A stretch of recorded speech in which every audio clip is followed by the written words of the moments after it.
Mr. Chairman. Well, we've certainly seen a vision of the proposed new government.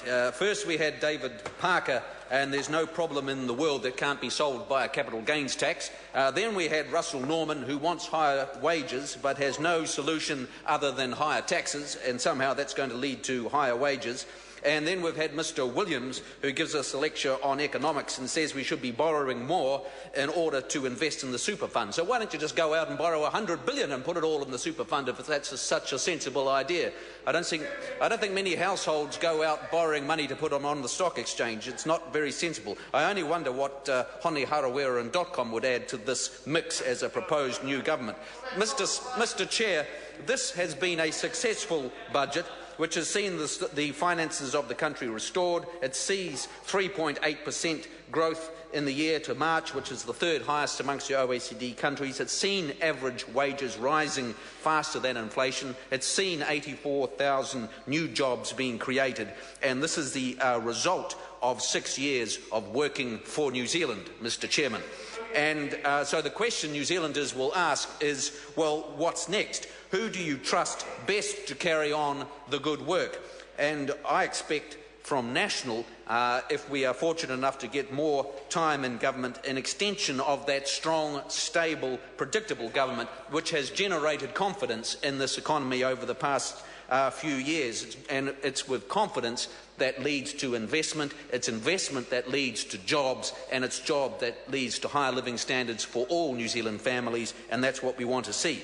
And so what have we seen over the past what will we be continuing to see is more disciplined spending, such as we've seen over the last few years and what we've seen in this budget, building continued effort to build a stronger and more competitive economy, which underscores the living standards that we all hope to enjoy. And the business growth agenda is the core source of direction in that area. Investment in infrastructure, such as in the regional roads, which are opposed all the time by the Greens. Investment in skills. There's no better way to solve worries about inequality than ensuring that everybody has access to a quality education system, and that involves good quality teachers and investment in good quality teachers.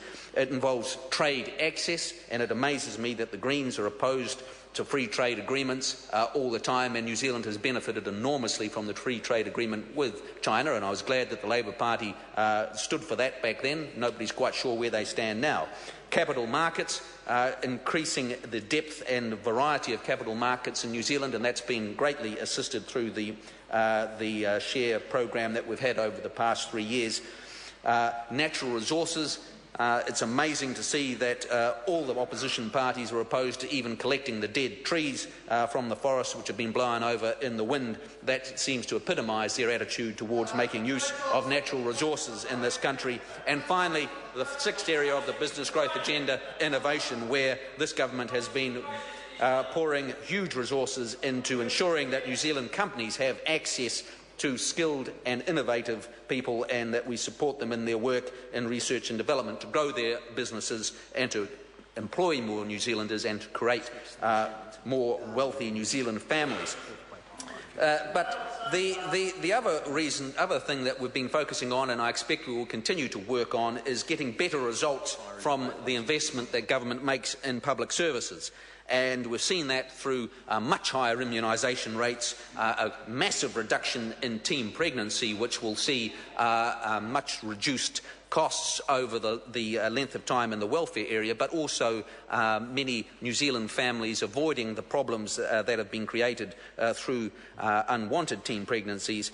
And in the welfare area, the investment approach, when we saw what the expectations were around the cost of welfare back in 2008, we've lowered that by more than $1 billion.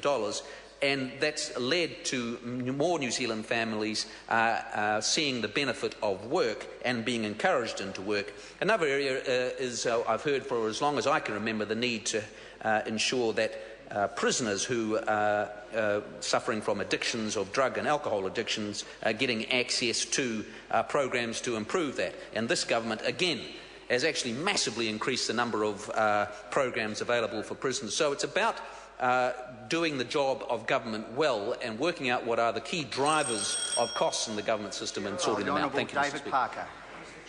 The government's run out of ideas when the Minister and the Chair just takes to insulting members of the opposition from the Greens and Labor Party.